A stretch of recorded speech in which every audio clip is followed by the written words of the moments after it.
Assalamualaikum warahmatullahi wabarakatuh. Perkenalkan, nama saya Khotimah Meilani, NIM P07124023020, Prodi D3 Kebidanan tingkat 1 semester 1 kelas A. Sini saya akan menjelaskan tentang anatomi sistem reproduksi wanita. Dosen pengampu Ibu Fitra Arsy Nurqoriah SST MKep. Di sini saya akan menjelaskan tentang sistem reproduksi wanita atau anatomi sistem reproduksi wanita.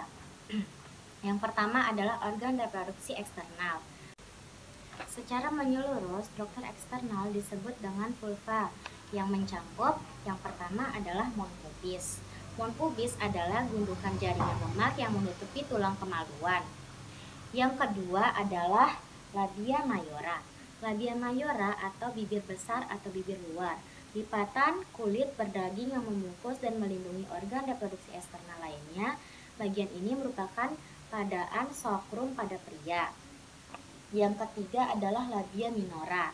Labia minora atau bibir kecil atau bibir dalam memiliki ukuran dan bentuk yang bervariasi, kecil hingga 5 cm. Labia minora terletak tepat di dalam labia mayora, mengelilingi lubang vagina dan uretra, tempat keluarnya urin. Sini. Yang keempat adalah klitoriks. Klitoriks adalah organ utama yang bertanggung jawab untuk proses orgasme pada wanita. Yang kelima adalah himen atau selaput darah. Merupakan jaringan tipis halus yang umumnya menutupi sebagian lubang vagina saat wanita melakukan hubungan intim. Penetralisi pertama ini, selaput darah bisa teregang atau robek. Yang keempat adalah uretra. Uretra ini adalah lubang tempat keluarnya urin. Uretra merupakan bagian dari sistem saluran kemih dan terletak tepat di atas lubang vagina. Yang di sini uretra. Baik, yang kedua adalah organ reproduksi internal. Organ reproduksi internal wanita berbentuk jalur terdiri dari satu, liang vagina, tempat penetralisi penis atau masuknya sperma ke uterus atau rahim, tempat perkembangan embrio dan janin. Yang kedua adalah tuba falopi. Tuba falopi sebagai tempat terjadinya pembuahan sel telur oleh sperma.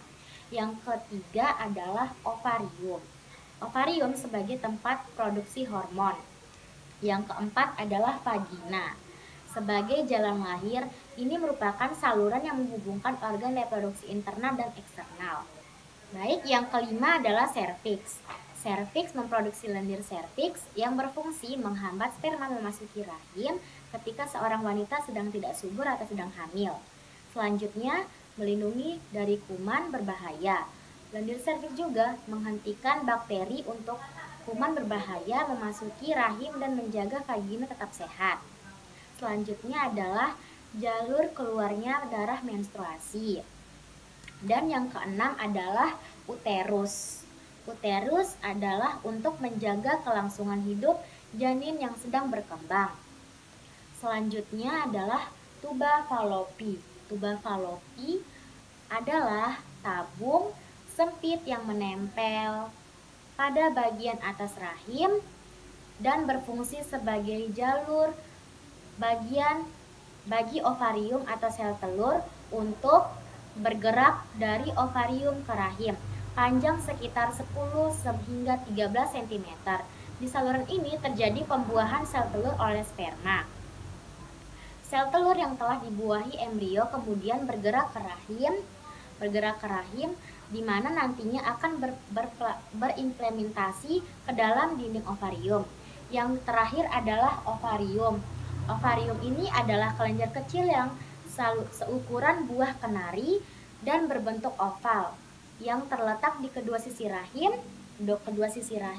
Ovarium menghasilkan sel telur dan hormon reproduksi wanita, yaitu estrogen dan progesteron. Baik, selanjutnya ke panggul.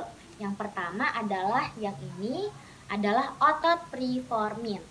Preformis berfungsi sebagai retator eksternal sendi panggul saat paha diekstensikan sebagai abduktor sendi panggul saat paha diefleksikan. Yang kedua adalah otot levator. Otot levator berfungsi menopang rektum dan uretra pada struktur panggul wanita. Otot dasar ini menopang rahim dan vagina. Di sini saya akan menjelaskan tentang anatomi panggul. Anatomi panggul terdiri dari 4 bagian, yaitu os coxa, sacrum, dan coccyges.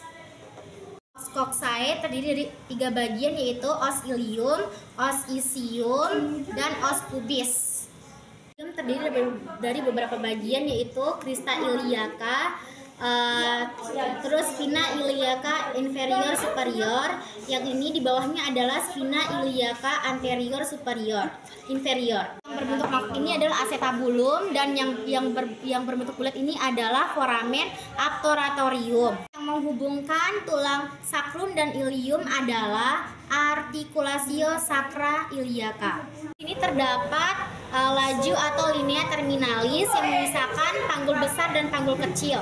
Ini adalah foramen, dan yang di bawah ini adalah foramen sacralia anterior. Segitiga ini dinamakan arcus pubis, dan ini adalah simpisis pubis. Baik, di sini saya akan menjelaskan tentang bentuk panggul normal. Yang pertama ada ginekoid.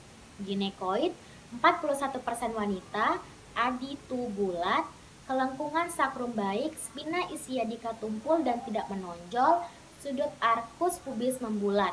Dan yang kedua adalah android.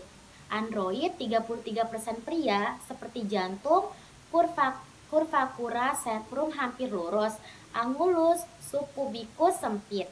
Dan yang ketiga adalah antropoid. Antropoid laki-laki wanita dengan perawakan tinggi dengan tungkang yang panjang, pap oval sempit memanjang dan ventra dorsal. Dan yang terakhir adalah platypeloid. Platypeloid pria atau wanita, jarang gangguan perkembangan rakitis herediter, pap elpis, sumbu panjang transversal. Baik, selanjutnya saya akan menunjukkan pemeriksaan panggul luar. Caranya adalah seperti yang digambar ini. Pemeriksaan panggul luar yang pertama adalah distantia spinarum. Jarak antara spina iliaca anterior superior kiri dan kanan 23-26. Dan yang kedua adalah distantia cristarum. Jarak terjauh crista iliaca kanan dan kiri 26-29. Yang ketiga adalah conjugata externa. Jarak antara pinggir atas simpisis dan ujung processus spinous, ruas tulang lumbar 18-20. Dan yang keempat adalah ukuran lingkar panggul dari pinggir atas simpisis ke pertengahan atas spina iliaca anterior superior dan trocater major sepihak dan melingkar keseluruhan panggul 80-90. Baik, sekian dari saya. Lebih dan kurangnya saya mohon maaf. Wassalamualaikum warahmatullahi wabarakatuh.